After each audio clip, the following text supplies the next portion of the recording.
Hi guys, welcome to the Is It Worth It for Karl, the Tier 1 SPG, the first SPG at Tier 1 in the game. This tank is currently unavailable from the gift shop, but if it should appear in future, the main question is it worth it?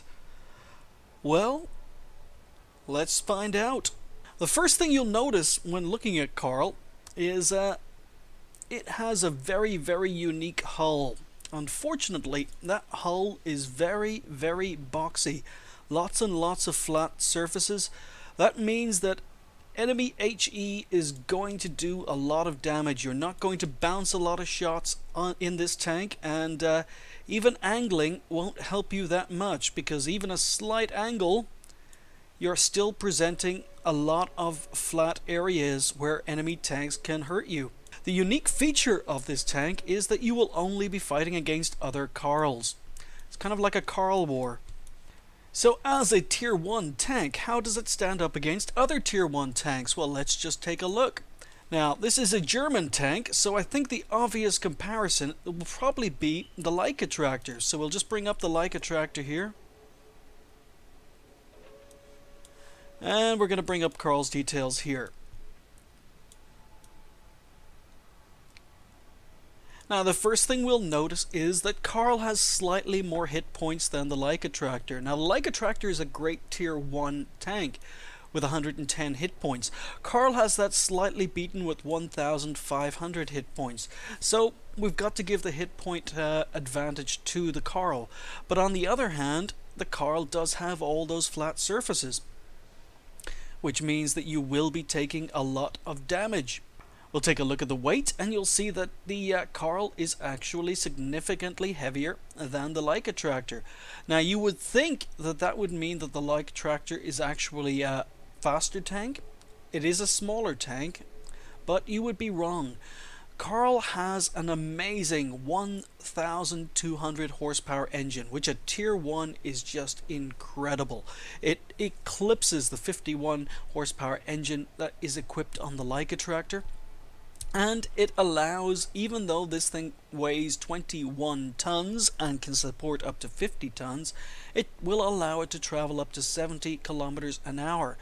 Now, when you consider that this is a Tier 1, that is amazing. I mean, the Leica tractor is fast at 36 for a Tier 1, but 70, just unbelievable. The traverse speed is 60 degrees per second compared to 36. So again, you would think that the Leica tractor would be able to circle a Karl to death, but that's not the case. This thing is fast, it is very maneuverable, and you can pretty much use it as a scout. It is a fantastic Tier 1 tank. Now, the hull armor, unfortunately, is 10 millimeters all round, so you are not going to be bouncing anything in this tank. And the other disappointing thing about Karl is that, as I say, it's all flat surfaces. Not a chance in hell of bouncing anything. And considering the fact that almost every single tank that's going to be fighting against you is firing HE, yeah, that hull armor means nothing. So for once, the Leica tractor does actually have an advantage with 14 millimeters of frontal armor and 12 millimeters everywhere else. The standard shell penetration for Karl is rather poor. We'll take a look at the gun very quickly. You will see it's a 600 millimeter, which is pretty good for a Tier 1. It's got a pretty average rate of fire of 30 rounds a minute, so you are going to be firing off a shot roughly every 2 seconds. So not great, could be better. The average damage per shell is 300, so when you're putting out 300 damage every 2 seconds, it adds up, you know, it's actually pretty good. The dispersion is 7 meters, which is below average. I mean, American RT, even British RT have better dispersion. And the aiming time is 2 seconds, which is pretty poor for a Tier 1 tank. Of course, the weight of the gun on Karl weighs almost as much as the Leica tractor, so if you put it into that context, it's a pretty good gun. So what this weight and what this speed limit mean is that Karl actually, even though it's an SPG, makes a very good rammer. You can ram enemy tanks to death. We'll take a look at the gun traverse speed and you'll see that it is 44 degrees per second, which is identical to the Leica tractor. The view range is 400, which is excellent. The signal range is 750, which is excellent, especially for a tier 1. And that makes the SPG Karl a very, very viable scout. Unfortunately, Karl manages to get onto maps that aren't very scout friendly. So, I would recommend fitting this thing with a binoc and camo net, but as I say, sometimes the map goes against you. Well, let's talk about the crew. Karl, unfortunately, does not make a very good crew trainer. It only has one crew member. And what that means is, if you do get shot at by HE and you do suffer splash damage, there is a very, very real possibility of your one and only crew member being knocked out even though your tank still has hit points. So it is not a good crew trainer, and it is one of the biggest downsides to a Karl. We're going to talk about equipment, and again, I really do recommend a camo net on this tank. The camo rating isn't great, so having a camo net does help you a little bit. The 400 meter view range will benefit you with a binocs, and again, your toolbox is definitely going to be helpful on this tank, mainly because anything that's hitting you with splash damage is going to track you again and again and again. So toolbox will help out, especially as you only have one crew member. So let's take Karl into action. This is my first game in Karl, and whereas I would normally advise people to fit a gun rammer and a gun laying drive on a tank like Karl, you've got to remember it is tier 1, and gun laying drives and gun rammers are very, very expensive, so it's definitely not worth the outlay unless you are planning to keep this tank. So here we go, and we are in a very disappointing 6v6. So as I say, Karl does get into special maps.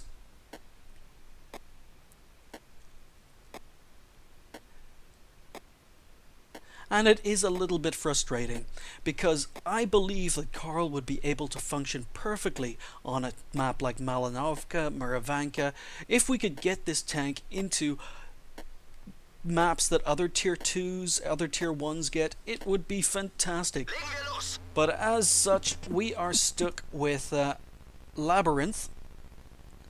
And another problem with this tank that is very, very confusing is mods.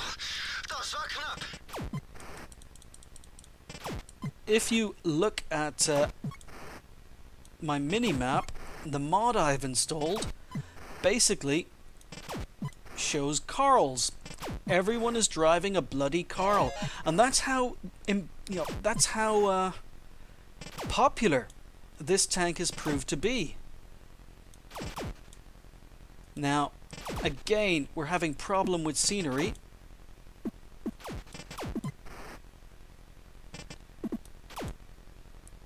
I have no idea why we're having such a problem getting through this scenery, but you can actually see how accurate Karl is. It is having absolutely no problem getting through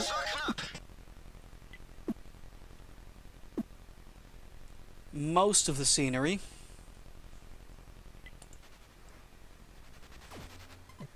But the firing angle, or the distance to target, is very, very poor.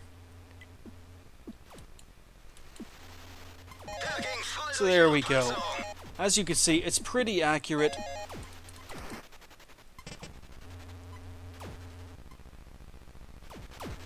Now, Karl is a very, very mobile tank. I've pointed this out, and you can see how quickly I am able to react to this enemy tank that is trying to flank us.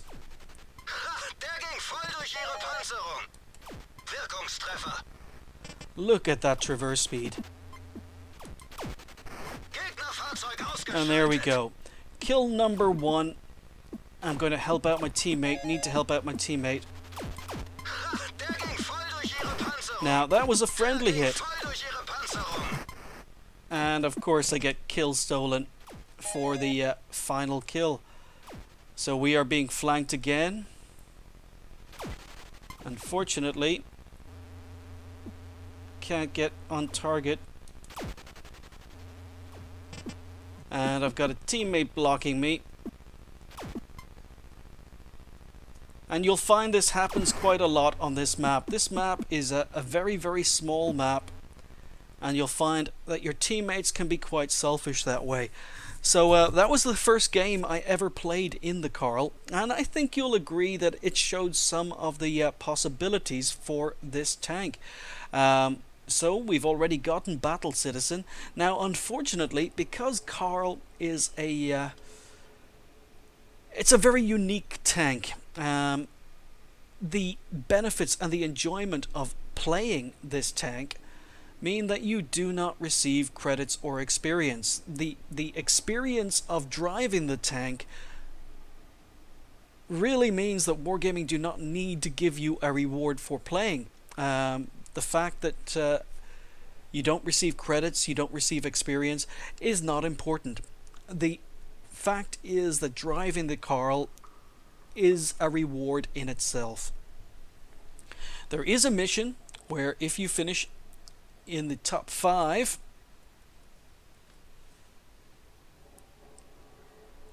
damage dealers, we will get a 5,000 credit bonus.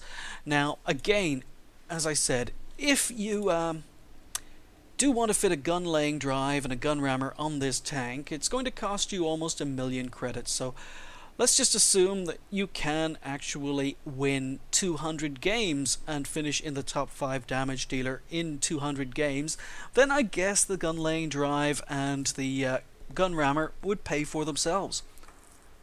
The Karl does receive special matchmaking. You will only ever see other tier 1s in the Karl. And one thing I didn't mention earlier on is the fact that you only have HE ammo. So of all the complaints you constantly hear in-game and on the forums regarding premium ammo, Karl is Wargaming's answer to that problem. This is a tank that does not have premium ammo. You are on level footing with every other player who plays the Karl. Now, one thing you don't want to be is the first one spotted, because that means that every enemy tank is going to be aiming for you.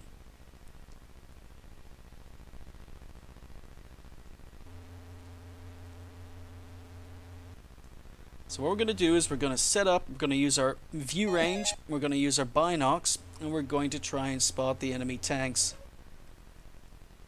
Now, one enemy Karl has been spotted on the other side of the map. 5 of them have not yet been spotted. 2 on the other side. It looks as if they may be advancing up 3. Okay, so basically my position is no longer effective. I've got to relocate. I've got to go and support the other flank.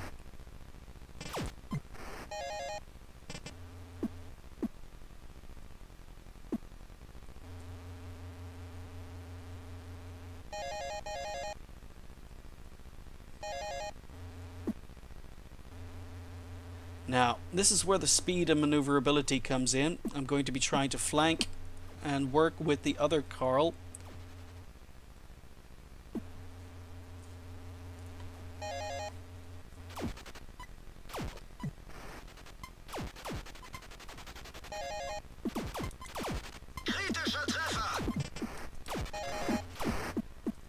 And there we go. Unfortunately, I managed to hit an ally Karl, but the speed and maneuverability of this tank allow me to get away before the enemy Karl can get me.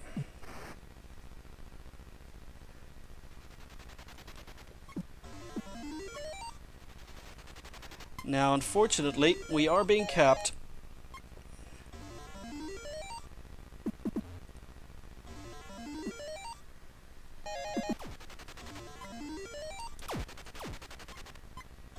And there we go, 315 ram damage. But unfortunately, not a lot I can do against 4 enemy tanks. So unfortunately, yes, even though it is tier 1, you've got to put up with tier 1 players. Players who have no clue what they're doing. And it's not their fault, it's inexperience. It's not incompetence, not like higher levels, it's inexperience. So here we are. This is a typical tier 1 player, shooting at nothing, firing at the cap zone, shooting at enemies that aren't even spotted, and he's just derping around.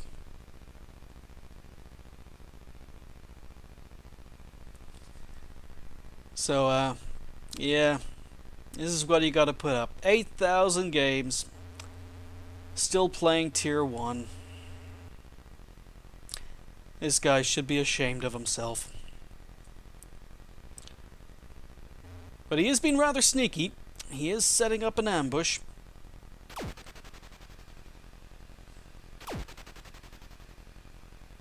But there we go. Just derping around. Almost as if, you know, the game does not matter. He just doesn't care. This guy could almost be botting. Firing at targets that aren't visible. But he does manage to reset the cap. But he is now being spotted. So, unfortunately, the fact he is staying mobile and the fact he has not relocated means that every enemy tank is now going to be shooting at him.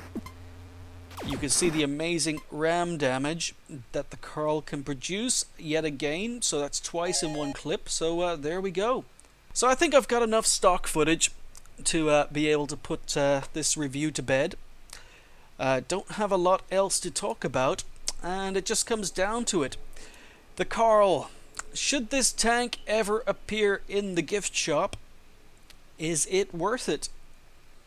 I would have to say yes. Yes, I definitely think this tank is worth it. The fact you have that speed, that maneuverability, that rate of fire, that accuracy, that view range and signal range just make this tank an absolute beast at tier 1. Unfortunately, as I say, limited map choice for the tank, but then again a lot of tier 1s have limited map choice as well. So it's not that big a deal. Is it worth it? Definitely. Get yourself a Karl at the very first opportunity. Thanks for watching. I'll see you next time.